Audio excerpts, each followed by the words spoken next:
if you want to get your yes and no answers ready. And these are going to be 20 questions.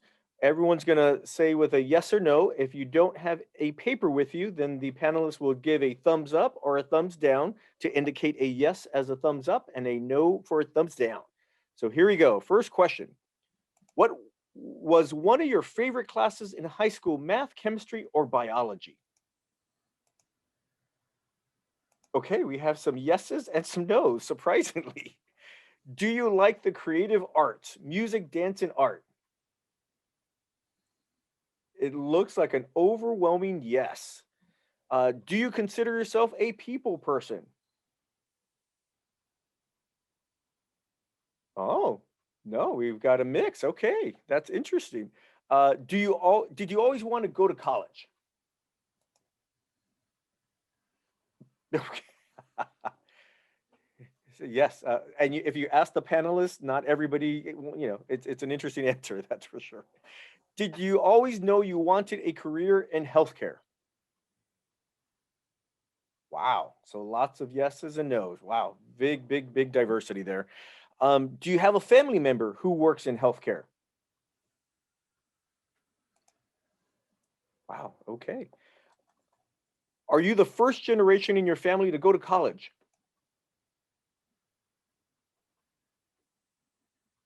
Thank you. Did you receive at least one scholarship or funding to help pay for college or graduate school? Majority yes, but we did have no. Uh, did you attend a community college? Okay, so a lot of variety in those pathways. Did you struggle the first year of college? Overwhelming yes. Okay, gosh, that might be a really good question to kind of talk about the first year of college. Um, did you work a job during college?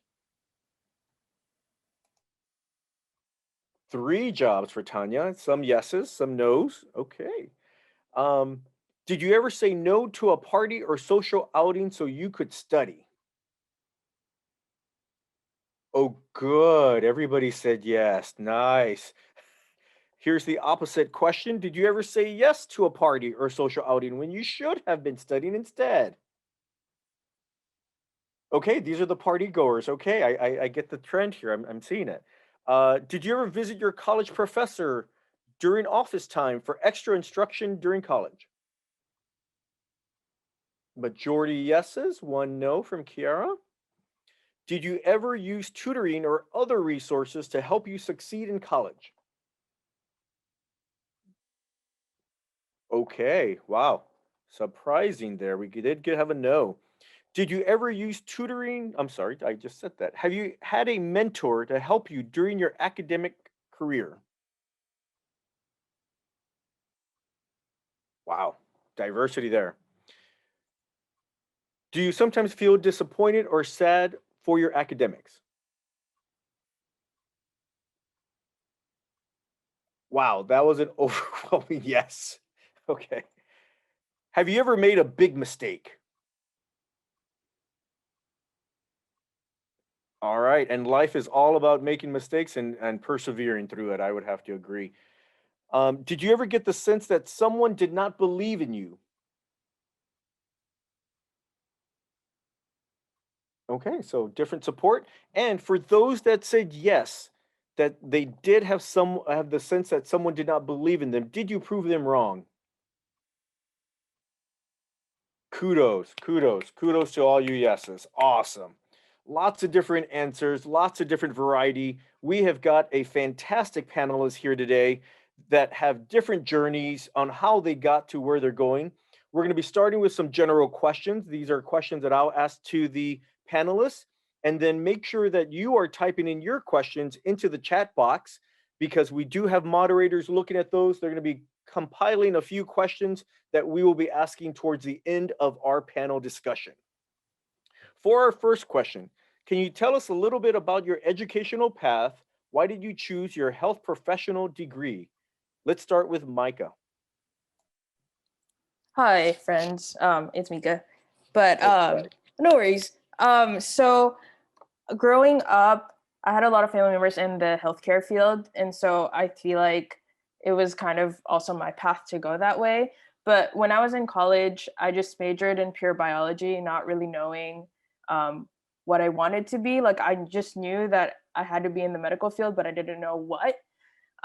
During my second year of college, I took biochem and ochem together, which was very hard for me, and I'm sure most can relate. And I didn't think like I kind of had doubts, and I was like, wait, like is bio right for me? Like maybe I should switch my major. Like I'm not really sure. So I was thinking of switching to public health and like maybe minoring in psych. But fortunately, at the same time, there was a new major called exercise science in my college, and I went to University of California, Irvine. And at the same time, I was also interested in dance and physical fitness. And so my mom told me to go to an info session at 6 p.m., like very late. And I was like, Mom, like, I don't want to stay in school and like go to the info session. Nobody ever goes to info sessions. But she she convinced me to go and I went, and I ended up liking the what they had to offer and applied for the program and made it. And so through exercise science, I it led me to the field of rehab, and showed me to occupational therapy, which is where I'm right now and going to grad school here at UW for OT. So So yeah. you attended a session and didn't even know you would have a passion about it. Yes, kind of. Yes. Yeah, and that's really important. I think that's a really important part for everyone to understand that you really have to throw a broad net to kind of see what's going to be the most attractive, right? Sometimes it's not just what you're exposed to or what you have the information. Same question about your educational path and why you chose it. Let's go to Unho. Yeah, great question. So, about my path, I am an immigrant. I came to the States from Seoul, South Korea, but as I was starting middle school, landed in a small town called Fife. I don't know if anybody would know in Washington. So, it was a bit of a dramatic change coming from Seoul to Fife. But regardless, I went through Fife School District, did Running Starts program in high school. So, I attended Highline College, and got my associate's degree in biology. After that, I transferred to UW Seattle, where I did my major in biology with minor. And then subsequently, I'm still at UW for medical school. As far as how I chose my healthcare field, I never really knew what I wanted to do, I guess. No one, even in my extended family, works in healthcare. Um, but I always was interested in STEM classes going through high school. And a little after we came here, I had a sick family member and I was the only member of the family who spoke English. So I was at the forefront of sort of having to navigate the US health system, which is very different from where our family comes from. So that was sort of my initial exposure to healthcare, I guess, and it sparked my interest as I was seeing how doctors and patients like communicate, relate, and what healthcare was about, and the values of this profession sort of resonated with me. So then I went on to shadow different physicians out in the community, and it sort of built on over time that wow, I really like what these people do for a living. And I also saw that I also wanted to be a teacher at some point, and I saw how much teaching and education is important in healthcare. So I thought that was another way I could sort of fulfill what I want to do. So it was a long term of solidifying what I like and what career can sort of fit the most of what I want in a career, and that's how I ended up choosing an MD. Wow, that's a long way from five. So we're glad you're here. Thank you very much. Same question. Let's go with Amanda. All right. So when I got out of high school, I did not know what I wanted to do. And if you look at my bio, it says that I did my undergraduate degree in English linguistics at the University of Puerto Rico, Mayagüez. But what it doesn't say is that I actually spent 4 years studying civil engineering to start. like I said, I didn't know what I wanted to do in high school. And so I thought engineering would be a good way to help people. Civil engineering, I could build sustainable infrastructure. But my family went through a difficult time with my grandfather's diagnosis of dementia. And I decided I needed to find some way to help people from the older generation and their families. So I switched completely around from engineering and I focused on neurolinguistics in my undergrad. And then I found a post-bac program here at UW in the Speech and Hearing Sciences department. And from there, I found my mentor, and we work on cell regeneration in the vestibular system and the inner ear. And I'm eventually hoping to work my way up to working on um, regeneration of neurons as well. So that's like my path. And it's not a very straightforward one, but it's gotten me to where I am. And I'm super passionate about what I study now. And I'm so glad I did not stay a civil engineer.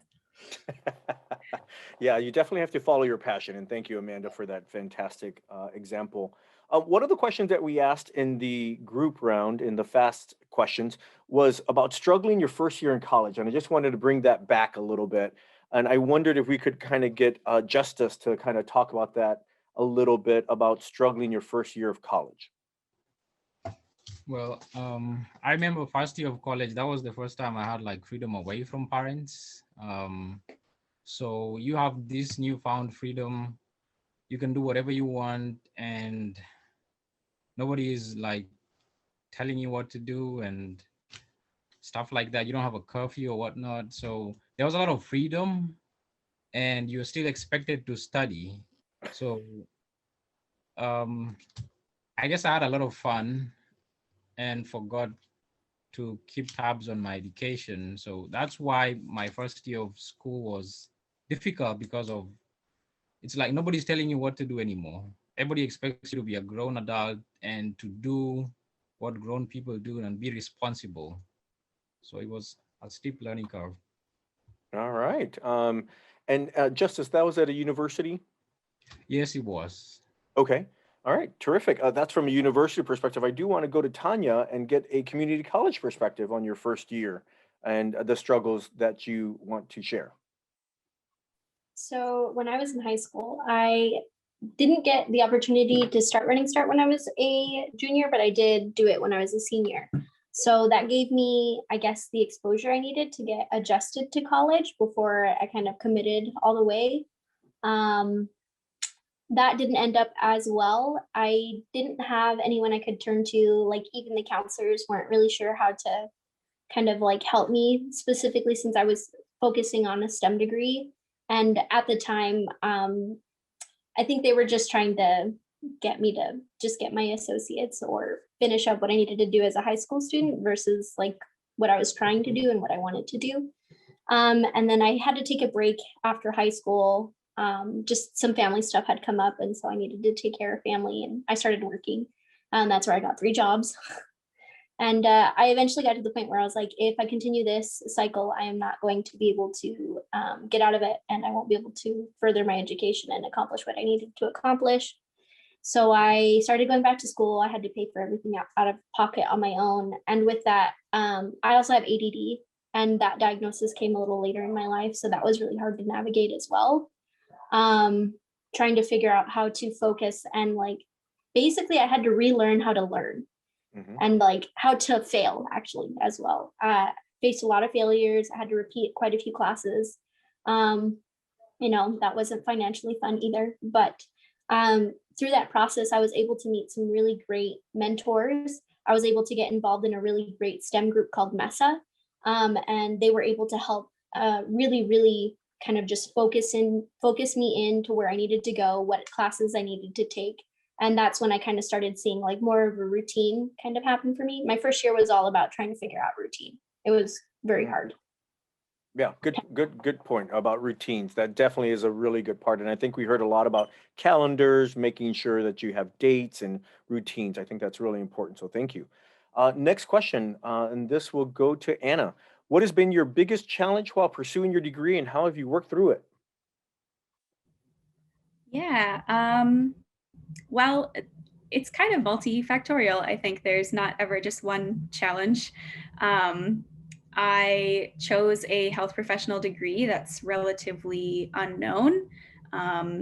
an audiologist. Like I didn't know what it was until I started doing it. And so it felt like there was a bunch of barriers that I just had to learn, like what I was actually supposed to be doing as an audiologist. Like I knew that it was cool and I knew that I was interested in kind of the basics, but getting a handle of like what actually my job was, because the program here, you start working in clinic day one. So there's not really any buildup.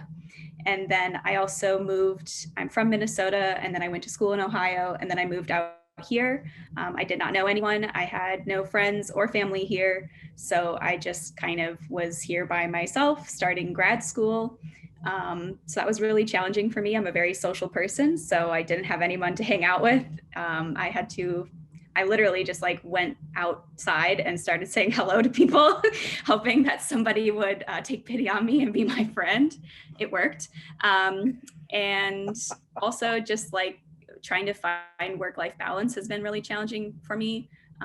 Learning how to say no to people and opportunities, even if they sound cool.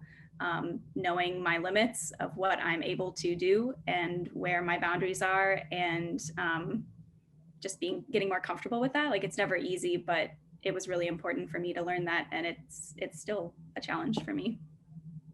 Wow. Thank you. Thank you, Anna, for being transparent with those answers. Same question to Kiara. For me, I think same as Anna, there were a lot of more than just one specific challenge. I think for me, it was finding that balance between like your family life and your school life. Mm, So I have a 2-year-old. So, having to chase the congratulations. toddler and, spend family time and then trying to find time to study. And there were a lot of nights where I had to, sacrifice sleep for study so I could, pass my test. And that was one challenge. Probably the biggest challenge was, yeah, just trying to find that balance between family and school life, Wow. for Yeah, sure. no. Congratulations on really sticking and persevering. Yes, Yeah, it does thank take a you. lot. This question is, what advice do you have for students while they're in high school and preparing for college? And let's go with Dorothy.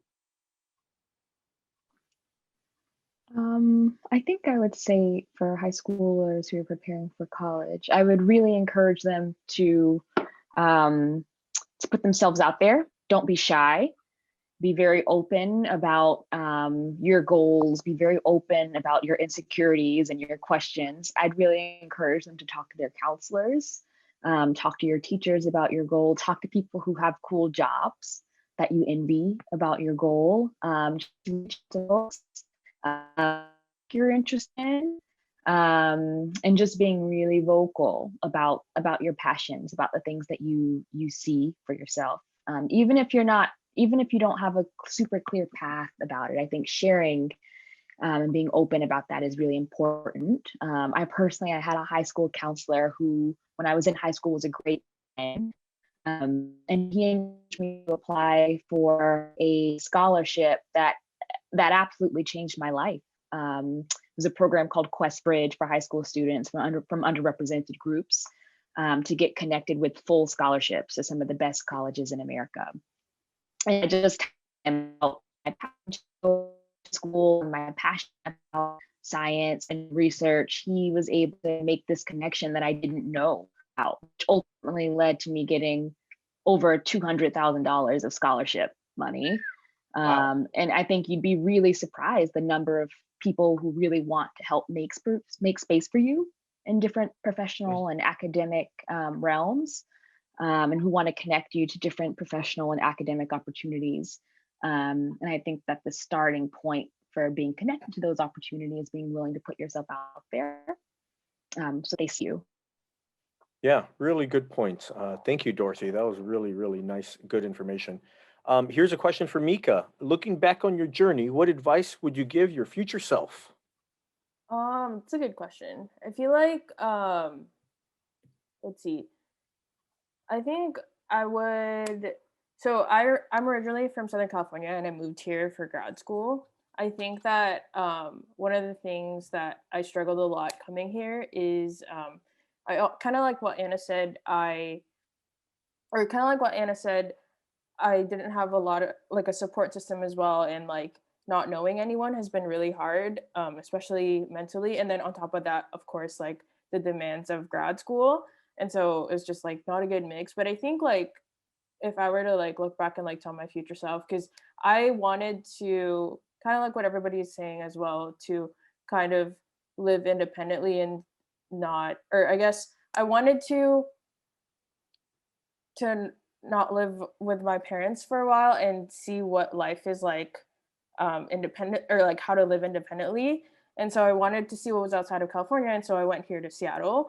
And I think I was so focused on that, and I was so excited about that fact, that I forgot about doing, I guess, more research about how my program was, and I guess like more about the program that I'm in and what that entails, but also like how Seattle is in general, and like experiences of people that actually lived here. I think it would have been nice to know that before I moved in, and kind of just prepared myself for like the mental challenges that it brought once I started grad school, if that makes sense. Sure. Yeah. Thank you. Thank you. Just want to remind everybody, put your, for all the students, put your questions into the chat box. We do have moderators that are looking at that, and they're going to be asking those questions. We're going to do one more question, and we'll give this to Unho. Unho, we were talking about struggling the first year of college, and from, you're kind of in that medical profession. Can you talk a little bit about your first year and what struggles you persevered? Sure. Do you mean as a first year medical student or as a first year university student? Either one, whichever one you felt is most relevant. Sure.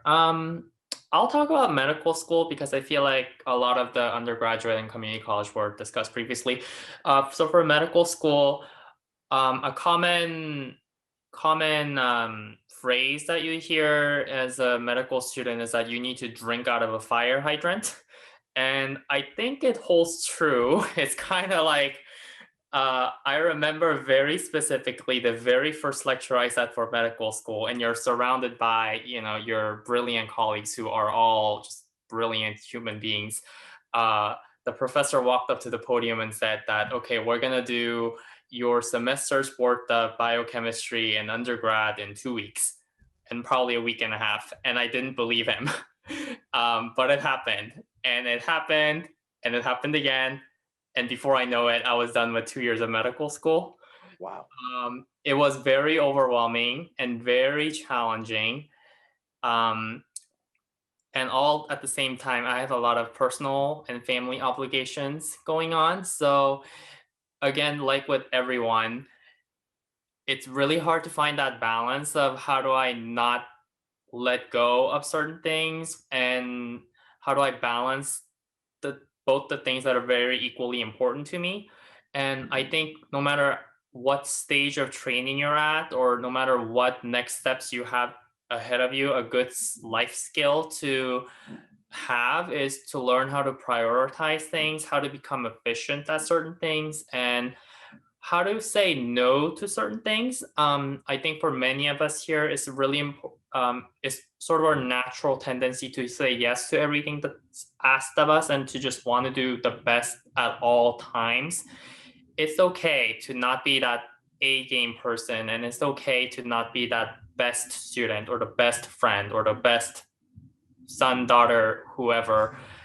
Have grace for yourself and be proud of how much you've accomplished so far, and really take moments to reflect on your journey and say, oh my goodness, look at all this that I've done, and i can I can go ahead and do so much more looking ahead, just because I know that I've done the things that I've done. So no matter where you're at, always remember that.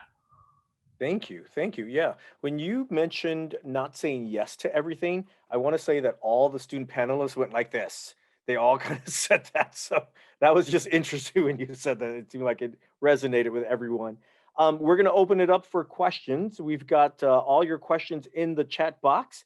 And let's ask Tiffany if we have a question for the student panels that we can share. Just one question. Sure. I have a group of questions about running start. So maybe we could start there. Do you recommend a high schooler to do running start? Okay, anyone have that experience with Running Start that they want to share their experience? I would say it is a worthy investment, especially if you are able to do it in high school. I wish I would have had more guidance, but it will save you a ton of time and money, especially if you're coming from an underprivileged background or don't have the access to financial means. It'll save you quite a bit of money in your prerequisites for your bachelor's degree. Terrific. Yeah, I think that's a great answer. Now, remember, Running Start, you can start in your junior or senior year of high school. And basically, you're taking college classes at the college.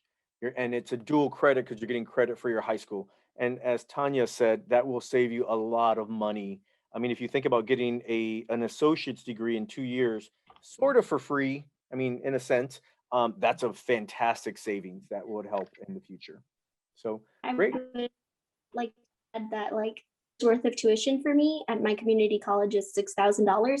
So if you want to pay $6,000 out of pocket, that's kind of up to you. So just keep that in mind. Yeah, definitely. Thank you, Tanya. Tiffany, what's another one question? So another question is, was applying to a four-year university after being a Running Start student difficult? Like acceptance wise and scholarship wise. So I think there's some concern about the transition. Okay. Anyone else have experience with Running Start? Well, so I'm not from Washington, so it wasn't called Running Start for me. We called it College in the Schools, but it sounds like the same concept. And I participated in that, and it was very easy. There was no, I mean, it was designed to be simple, at least what I experienced. Like all of my transcripts from that college in the school experience were easily able to be sent to the college that I ended up going to. And those were available on my college transcripts immediately. It was not at all a hassle. It's very familiar to college admissions groups and colleges. They've seen it all before. So it was very smooth for me. All right, yeah. Running Start's a great program. You know, it's you're going to be earning college credit, and you're going to be transferring with that. And as Tanya said, it's going to save you lots of money. So I think that's definitely something. If you have the opportunity to do Running Start, I think it's a fantastic program to do.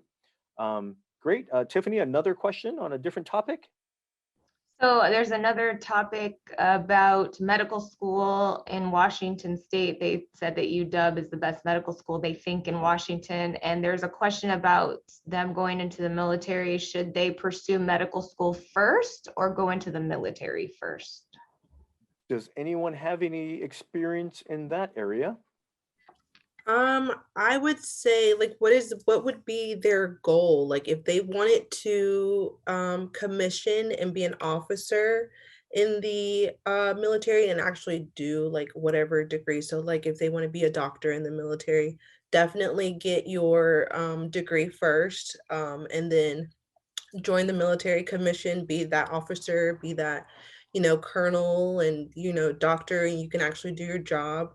If it's more of like paying for tuition or maybe trying to explore programs within the military, then join the military and then work towards being involved or applying to those programs within the military. Terrific. Can I say something about that real quick? Just from a medical student perspective, I recently completed a medicine rotation at a Madigan Army Medical Center down in Tacoma. So if you are, like what Kiara was saying, if you want to be a doctor in the military, there's also an option for you to apply to military medical school. There is a separate military medical school. I'm not too familiar with how they are run, but education wise and curricular wise, they're essentially just the same medical school, except everything that you do is within military settings. So they will train you better in like trauma or like in a war setting that might be more pertinent for people who want to work in military. If you would rather go to civilian medical school and then work in the military, you can all doctors need to complete their medical residencies once they're done with medical school. You could do residencies in the military. So that's another way you can go about it. So there are routes you can take, and there's not a single best way to do it. I would say for financial perspective, if you could get into military medical school, as far as I know, that is free of charge. And medical school is expensive, and I'm talking like $60,000 to $80,000 per year of just tuition. So if you can go that route and if you're sure about it, I think it's a worthy place to look into. Terrific, thank you. And just as a disclaimer, I was a nurse in the Army, and I will say that there are two different kinds of Army. There's the combat Army, right, that you have guns and all those things, and then there's the medical portion of the Army. So really two separate worlds, and that has to do with where you're working, who you're working with, obviously the work that you do, and also the way that you're run as a company or as an area in the medical. It's different than combat. The other thing I'll add about the military, just to make sure, is if you sign on the dotted line, you are military property. And what that means is if you're in a situation where either the person or the gun is going to get lost in the water, the gun is going to take first priority because it's the military, right? So just kind of keep that in mind. Terrific. Thank you. Tiffany, what's another question for us? For everyone, what made you choose your specialty and what influenced your choice? Terrific. Can I hop in on this one? Yeah. Can I hop in? I have a patient in a little bit, so I gotta go. Okay. But I wanted to answer this one because I saw it in there, and I want to do a plug for not like rehab sciences like Mika. It's really fun. It's really rewarding. It's really special, and it's very different from medical school, and it's very different from nursing. Like I found that nobody really knows until you know that there are other types of medicine that you can get involved in. And if, medical school feels daunting to you, whether that's price wise or just you're not quite feeling as confident in your knowledge, or, that's just not you as a person, like that's perfectly okay. There are still fields of medicine for you. Shout out Amanda, communication science and disorders, like get into it. It's so fun. You can go into surgery. Like I went into surgery like 2 weeks ago. Like I'm not cutting people open, but I'm in the room. You can work with people who, like Miko does, like people who just need help doing everyday things. You can work with people who can't communicate with their family.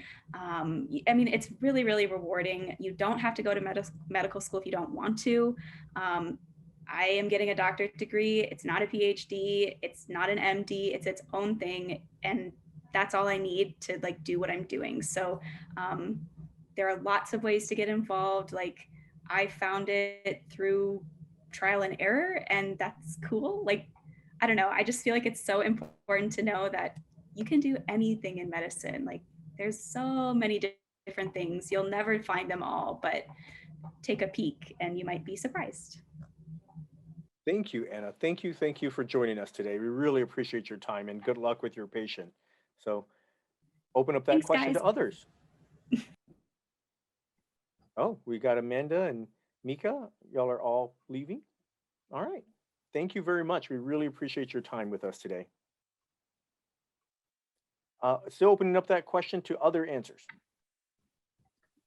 I'm happy to respond to it. Okay. The question is, how did you find your major or your specialty? Yeah, what made you choose your specialty and what influenced your choice? Yeah. So I think for me, I kind of had a balance of personal interest and kind of circumstantial things that were going on that helped steer me in a certain path. As an undergraduate, I studied neuroscience and French. Very random. We needed to take a language class. I wanted to take Spanish and it was full, so I studied French. And that opened up a lot of doors for studying abroad, spending a ton of time in France, and also getting the science aspect of my education, which I was really excited about and really passionate about. And right now I have a career in global health and I'm a researcher in global health. And I got into global health because of my passion in science and in research, and also randomly because I studied French, and I studied French randomly because the Spanish class was full. So having a balance of I'm in these classes and I'm having these experiences and it's really lighting me up, and those random things that happen and these doors that open up, and you say, sure, why not, and just step through it and see what happens.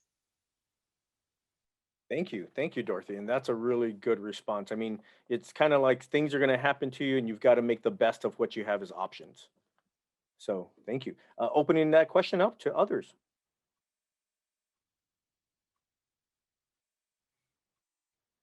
I can Unho, go. I'm gonna. Oh, Oh. go ahead. No, go ahead, Mika. Oh, okay. Mika. Okay. So for me, my friends knew that I've always wanted to work with kids, and so one of my friends told me and was like, "Hey, you should come volunteer at this place called Karate for All, because I know that you work with kids." And I was like, "Okay, yes, great. Like, I'll sign up and let's do it."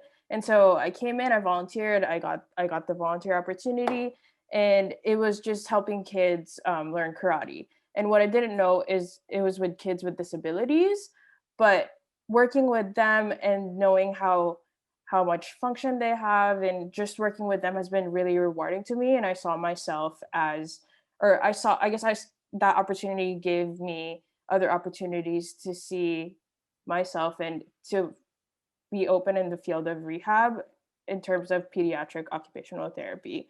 At the same time, kind of like what I mentioned before, I was also into dance and kind of physical fitness during college and still now. Through that, I talked to like my dance professors and like dance teachers that have worked in the kind of like dance science perspective. So kind of like getting into biology, but also like the creative arts. And from that, I did a lot of networking and was able to be in a research study that helped kids with cerebral palsy learn ballet, which has been such a cool experience and has definitely been one of my great accomplishments to be in the road to occupational therapy. Fantastic story. Thank you, Mika. You're Wow, welcome. that is an amazing story. Unho? Oh, yes.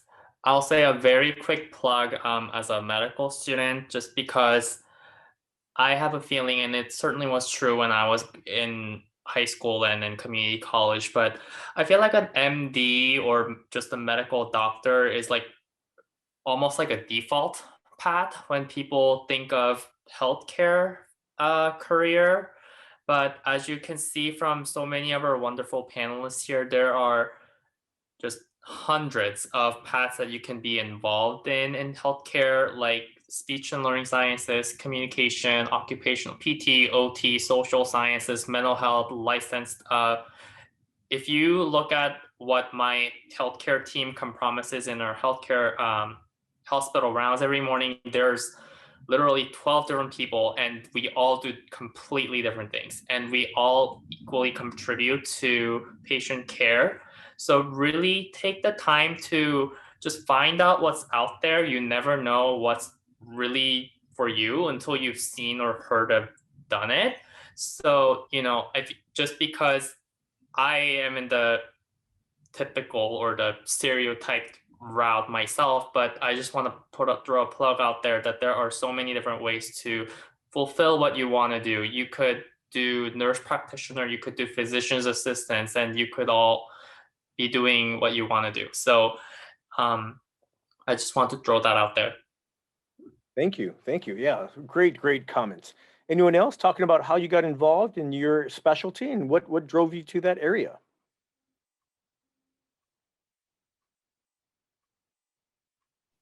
I have to put in a plug now too, because being a PhD student, gotta do that.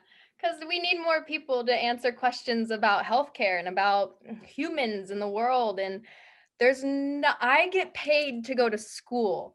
Like, that is the coolest thing I've ever heard of. Like, it's amazing. I get paid to read, and I get paid to do studies and do research and answer these questions that nobody else has the ability to answer to. And I work like we were mentioning, I work with this team of people, very diverse people. I work with 5 different universities on my research projects, looking at how can we reverse hearing loss? How can we reverse vestibular disorders? And it's just an incredible team effort that we're putting together. And I have to put a plug that you can also be a researcher in healthcare and help doctors and bridge the gap between research and clinical, which is something that I think also needs to be done too, is if you do want to go to med school, also look at doing research while in med school. Not like med school isn't hard enough, but you could also look at doing research too while there. So I just had to say that because research is just an amazing experience too, and there's so much to learn. Amanda, your passion for research comes right through. I just want to let you know you are definitely in the right field. And that's what we're talking about. We're talking about people being passionate about their field, passionate about their work. And one of the things that kind of keeps coming up is be your genuine self. If you are your genuine self and you tap into those things that you naturally are doing, that you're attracted to, that give you, that oomph to get up in the morning, that is going to be your passion. And so you can follow that guide, if you will. Tiffany, any other questions that we've got? No, that was pretty much all the questions that we had. Okay. Well, then we'll kind of move on. We're going to open it up to the panelists to let us know something that you didn't say that you want to say to this group. I'm going to just leave it as a blank open. Anyone that has anything that they want to share with our eager students, they're young, they're either in college or college now, or they're in high school. And so what would be your piece of advice for them?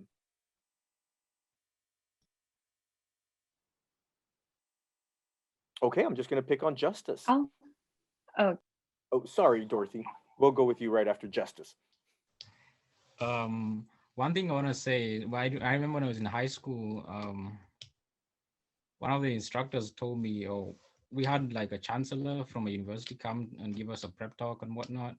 And he said that the difference between me, a high school student, and him, a chancellor at the university, was time. So the difference between, I guess, us and the high school students that we are talking to is just time. And it might seem like it's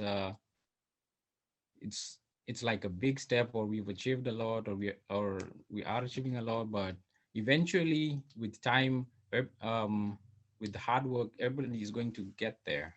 And also the last thing, I remember when I was finishing high school, like everybody said, you don't really know what you want to do with your life, and you don't know what career you want to take and all that kind of stuff. That is normal. Just enjoy the ride. Yeah, thank you, Justice. All right, Dorothy, what you got? I think that if I were to give some parting words, I would say that just try to remember that you belong in any space that you want to be in. And my advice would be to try to push yourself to grow just a little bit every single day. Terrific, thank you. Wow. Let's move it around. Amanda, what do you have for our audience that you can say, this would be something I would like to share with our young students? I'm going to ditto what Dorothy just said, because I really believe that every day you wake up, you should try to be the better version of yourself than you were yesterday. So if you didn't get something done yesterday, get it done today. If you felt bad yesterday, you're going to feel great today. You woke up today. You can be the best version of yourself today. And then tomorrow you can be an even better version. So don't let the past control your future. You are the one who's going to be able to control what you do today and moving forward. Wow, that is amazing. Our breakout session is going to close in less than a minute.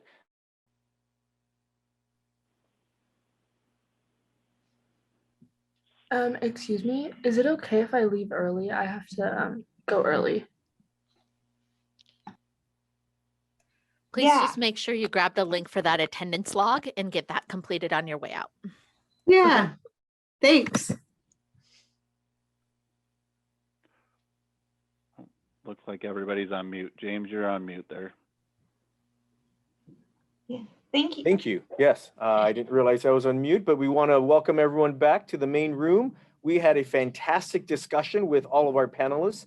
I ran the student panelists. I want to give a big applause to all the student panels, and I'm sure the professional panelists did a fantastic job as well. Robert, you might want to have a few comments for your panelists in addition. Oh, I've already had the opportunity of letting them know that we appreciated their efforts on today. But again, I would just like to say to all students that attended, we are so glad that you attended. We hope that something was said today that you can take and apply and that you will run with it. But to all panelists, whether student or industry, we just want to thank you for your time. We know that you didn't have to do this. This was a choice, but we could tell by the enthusiasm and passion that this is something that you wanted to do. And it definitely makes a difference. So with that being said, to Liso and to the others that have the thinking of this to bring this all together, the brainstorming of this idea, I just want to applaud you to say thank you. And I hope that in the future, I could be a part of this in some capacity, some way, because it does make a difference. Absolutely. Thank you, Robert. And I will say that one of the big themes that came out of today's discussion was be your genuine self, follow your genuine passion, and you've got to discover what you're passionate about. If you don't know, go experience different things and it will come to you. I think as Mika and Amanda shared, they kind of were on a route that may have been a little bit different, but even Amanda's incredible story of kind of two completely different fields, she found it, I don't want to say by accident, but through her journey of experiencing things and making sure that she found what she wanted, she found her passion. So if you look at all the different exercises we did yesterday and today, we're asking questions about what is your passion? What are the things that get you up? What do you love to do? And those are different questions. So you kind of have to start with your own self first, and then the rest of it will grow. And I know Robert shared a fantastic quote by Maya Angelou, and I was going to follow his suit. The quote that I found is, "There's no greater agony than bearing an untold story inside you." There is no greater agony than bearing an untold story inside you. So through all this, you've got to tell your story. You've got to be your genuine self. And when you do that, you will experience a lot of the success that a lot of our panelists are sharing. In now, was it a straight line? No. Was it curvy at times? Yes. But do you constantly move things forward? And as Amanda said, be the better person today than you were yesterday. Absolutely. So we want to keep those things in focus. Keep yourself in focus so that you know exactly what you want and how that unveils in your personal journey. Other comments? Okay, I'm going to go ahead and share. Just real quick, just to Rachel Mead and to the Enhanced Prep team, just want to say thank you as always. You already know you're appreciated and we love you here in Tacoma, but what you've done on this level, again, just thank you. And Lisa, I don't want to take away her shine because that's what she does. So I just want to say to my friend, but also to everyone with Enhanced Prep, we applaud you. Thank you. Thank you. Thank you. Yeah, lots of good applause. I did just put the day contest in the chat. I included the virtual scavenger hunt as well. You can find that information on the scavenger hunt on the main page.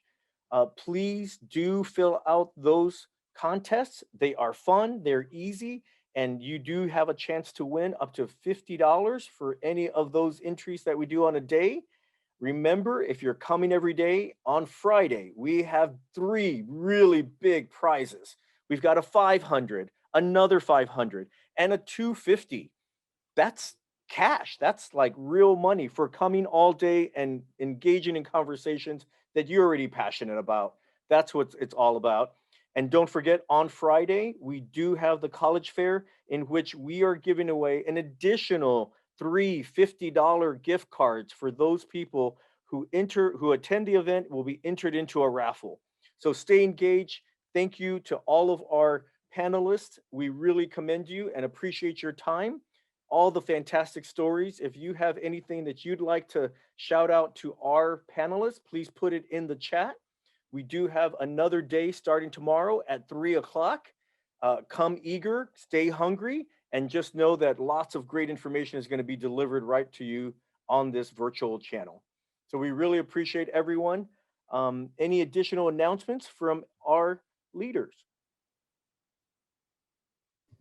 Just a gigantic thank you to all the panelists. Yeah, we had fantastic stories from the students. one of the interesting thing that came up, I'll kind of reiterate, was it was talking about the first year of college and if they felt that it was a stressful time, and overwhelmingly everybody pointed to yes. So remember, for all of our high school students, you've got to get prepared for college. What you do now is going to save you a lot of stress later. So if you don't learn it now, you're going to have to learn it later. I think someone said that in our, our discussion, and that is true. I've seen that in myself as well. If I don't do all the work now, I'm going to have to make up for it later. So put in all the good effort now, and I think you'll have a lot of good outcomes with that journey. So thank you to everyone. We do have the different Google forms in the chat, so make sure you fill that out. We are announcing yesterday's winners and today's winners tomorrow. We apologize for that, but we will have the winners randomly selected. So once you enter the information, you are entered into the contest. It does go through a randomizer, and those winners will be selected and then provided the information tomorrow. So that's going to be six $50 gift cards that we're going to be announcing tomorrow. So make sure and do that contest so that you have a chance to win.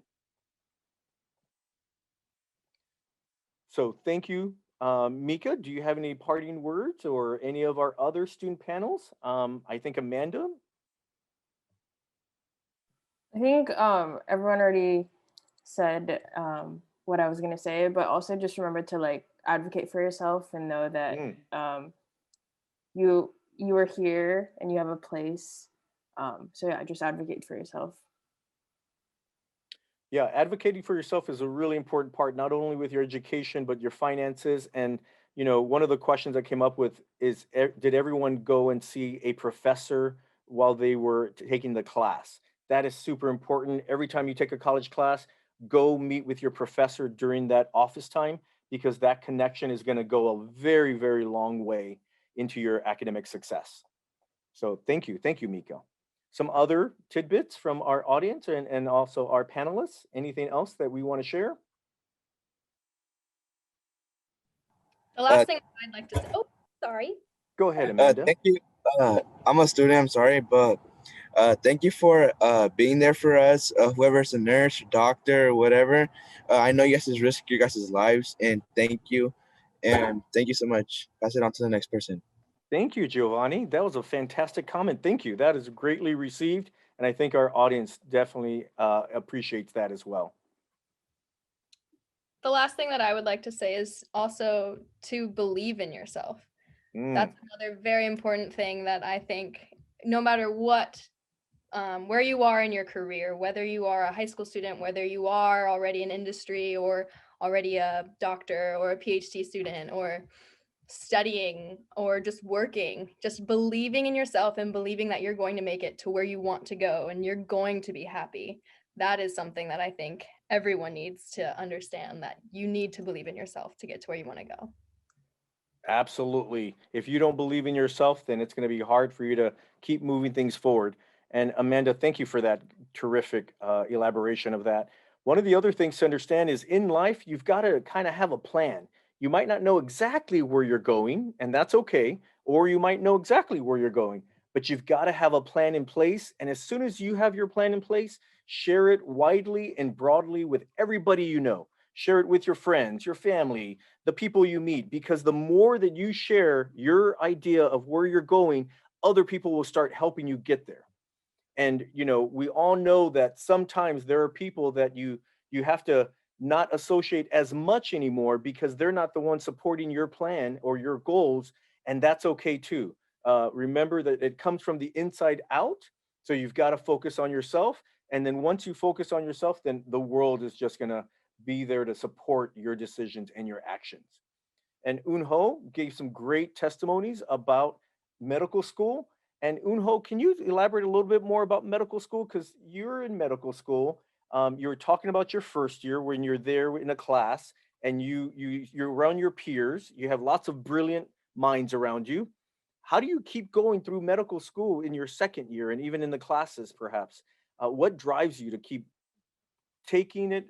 You said water from the water hose, I think is what you said. Yes, it's drinking water from a fire hydrant, from There you a, go. like, you know those giant hose on a cartoon, like from a, like a 911 red truck. Yeah, but anyways, so medical school is a little bit different, but I think it's true for most of the medical schools here in the United States that, sorry, my dog is trying Oh, to get that's my okay. attention. Uh, the first year and a half to 2 years is what we call preclinical years, and that is where you sit in a classroom and essentially, like an undergrad or community college lecture setting, you talk about different parts of your body. Like we have CPR in UW, was that's for hearts and your lungs, and then you have a separate block for your brain and a separate block for your kidneys, and you go through all that. And then the second half of your medical school, which is where I'm at, is where you do clinical work. And that is when you go out to different medical specialties like family medicine, internal medicine, psychiatry, obstetrics, gynecology, pediatrics, anesthesiology, you have it. And you go out and actually do the work and uh, answer your second part of your question in terms of how do I keep on going. That's a good question. I think really at this point is the excitement behind it. First of all, I'm almost there. And really what's interesting about medical school is that once you, just when you're about to be tired of lecture and being lectured at for 6, 8 hours a day, you're thrown into the real life training round where you're actually meeting patients and you're actually doing patient care. And your inner drive of why you chose this in the first place starts to get filled and fueled again. So, yes, it's a lot of work. Yes, it's a lot of time commitment, but every day you go to the hospital and the clinic, and every patient brings in different stories. And that's what I just love about medicine and why I'm so glad I chose the career that I did. I'm sure it's a different day every day. Every day. Thank you. Yeah, that's such an insightful information about medical school and especially about the first half and the second half. One of the questions that we asked on the quick rounds, which what we didn't get a chance to do it in the small group, but I definitely want to bring it up here is it was a question about do you sometimes feel disappointed or sad in your academic performance? And that was something that I want to say everybody had a overwhelming yes. That there was times during your coursework where maybe you didn't perform as well as you wanted to or you wished you had. Could someone talk about that a little bit about your academics and maybe how you study for it, but then did you ever have an experience where you didn't perform as well as you wanted to?